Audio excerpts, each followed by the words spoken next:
Hello friends, आप सभी का अपने HDS ट्यूटोरियल पर स्वागत है।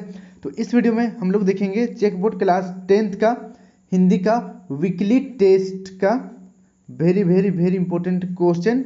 आप लोगों का 22 जून से वीकली टेस्ट शुरू हो रहा है। इंग्लिश और हिंदी का सबसे पहले आप लोगों का टेस्ट होगा।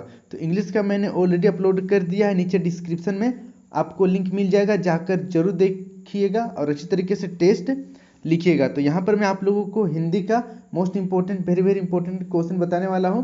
अच्छी तरीके से सभी क्वेश्चन का आप लोग याद कर लीजिएगा और इसी प्रकार के इंपॉर्टेंट क्वेश्चन देखने के लिए आप मेरे चैनल को HDS ट्यूटोरियल को सब्सक्राइब कर लीजिएगा ताकि आपका वीकली टेस्ट अच्छे से जाए। तो चलिए हम लोग क्वेश्चन की ओर बढ़ते हैं। पहला क्वेश्चन देखिए, संज्ञा का उदाहरण कौन है? संज्ञा का उदाहरण कौन है बताना है। पहला ऑप्शन देखिए हम, दूसरा ऑप्शन है गम, तीसरा ऑप्शन है काम, चौथा ऑप्शन है राम। तो संज्ञा का उदाहरण कौन है? संज्ञा का उदाहरण ऑप्शन नंबर चौथा राम सही हो जाएगा। अब बढ़ते हैं नेक्स्ट, अगला सेकेंड नंबर देखिए, सुबह पहली बस पकड़ो और दोपहर तक घर पहुंचो, यह कैसा वाक्य है? पहला ऑप्शन है सरल वाक्य, दूसरा संयुक्त वाक्य, तीसरा मिश्र वाक्य, चौथा वाचक वाक्य। तो इसका सही आंसर हो जाएगा ऑप्शन नंबर दूसरा संयुक्त वाक्य। संयुक्त वाक्य है, इसको भी आप लोग याद कर लीजिएगा। यहाँ पर देखिए दो वाक्य मिलकर एक पूरा का पूरा वाक्य बन रहा है। अब बढ़ते हैं नेक्स्ट, अगला तीसरा नंबर देखिए, सांवले सपनों की याद पाठ के लेखक कौन है? सांवले सपनों की याद को किसने लिखा है? पहला ऑप्शन है सालिम अली, दूसरा जाबिर हुसैन, तीसरा श्यामा चरण दुबे, चौथा ऑप्शन है हरिशंकर परसाई। तो इसका सही आंसर हो जाएगा ऑप्शन नंबर दूसरा, जाबिर हुसैन ने लिखा है सांवले सपनों की याद। तो इसको आप लोग याद कर लीजिएगा, इंपॉर्टेंट क्वेश्चन है। अब बढ़ते हैं नेक्स्ट, अगला 4 नंबर देखिए, मृत्यु का तरल दूत किसे कहा गया? मृत्यु का तरल दूत किसे कहा गया?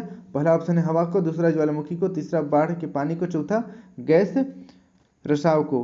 तो इसका सही आंसर हो जाएगा ऑप्शन नंबर तीसरा, बाढ़ के पानी को मृत्यु का तरल दूत कहा गया। इसको आप लोग याद कर लीजिएगा, इंपॉर्टेंट क्वेश्चन है। अब बढ़ते हैं नेक्स्ट, अगला 5 नंबर, गधे का छोटा भाई किसे कहा गया है? गधे का छोटा भाई किसे कहा गया है? पहला ऑप्शन है खच्चर को, दूसरा घोड़ा को, तीसरा बैल को, चौथा शेर को। तो गधा का छोटा भाई बैल को कहा गया है, ऑप्शन नंबर तीसरा बिल्कुल सही हो जाएगा। अब बढ़ते हैं नेक्स्ट, अगला 6 नंबर की ओर, विशेषण कितने प्रकार के होते हैं? बताइए विशेषण के कितने भेद हैं? पहला ऑप्शन है 3, दूसरा ऑप्शन है 4, तीसरा ऑप्शन है 2, चौथा ऑप्शन है 6। तो इसका सही आंसर हो जाएगा ऑप्शन नंबर दूसरा 4। विशेषण के 4 प्रकार हैं, इसको आप लोग याद कर लीजिएगा। अब बढ़ते हैं नेक्स्ट, अगला देखिए 7 नंबर, स्त्रीलिंग है। स्त्रीलिंग कौन है बताना है। पहला ऑप्शन हिमालय, दूसरा दरवाजा, तीसरा कपड़ा, चौथा गंगा। तो स्त्रीलिंग क्या है? चलिए 7 नंबर का आप लोग कमेंट करके बताइए कि स्त्रीलिंग इनमें से कौन सा है। बहुत ही ईजी है। अब बढ़ते हैं नेक्स्ट, अगला 8 नंबर की ओर देखिए, रचना की दृष्टि से वाक्य का भेद नहीं है। रचना की दृष्टि से वाक्य का भेद नहीं है, कौन नहीं है बताना है। पहला ऑप्शन है सरल वाक्य, दूसरा संकेत वाचक वाक्य, तीसरा मिश्र वाक्य, चौथा संयुक्त वाक्य। तो यहाँ पर देखिए रचना की दृष्टि से सरल वाक्य है, मिश्र वाक्य है, संयुक्त वाक्य भी है, लेकिन ऑप्शन नंबर दूसरा संकेत वाक्य नहीं है। इसको आप लोग याद कर लीजिएगा। अब बढ़ते हैं नेक्स्ट, अगला 9 नंबर की ओर। 9 नंबर का क्वेश्चन देखिए, अग्नि का पर्यायवाची नहीं है। अग्नि का पर्यायवाची नहीं है, पहला ऑप्शन है पावक, दूसरा वहनी, तीसरा अनल, चौथा अनिल। तो चलिए 9 नंबर पे आप लोग कमेंट करके बताइएगा कि अग्नि का पर्यायवाची कौन नहीं है। बहुत ज़्यादा इंपॉर्टेंट क्वेश्चन है, अच्छी तरीके से याद कर लीजिएगा और अपने सभी दोस्तों के साथ वीडियो को शेयर कर दीजिएगा।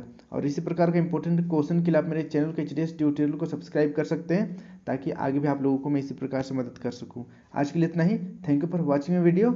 जय हिंद, जय भारत।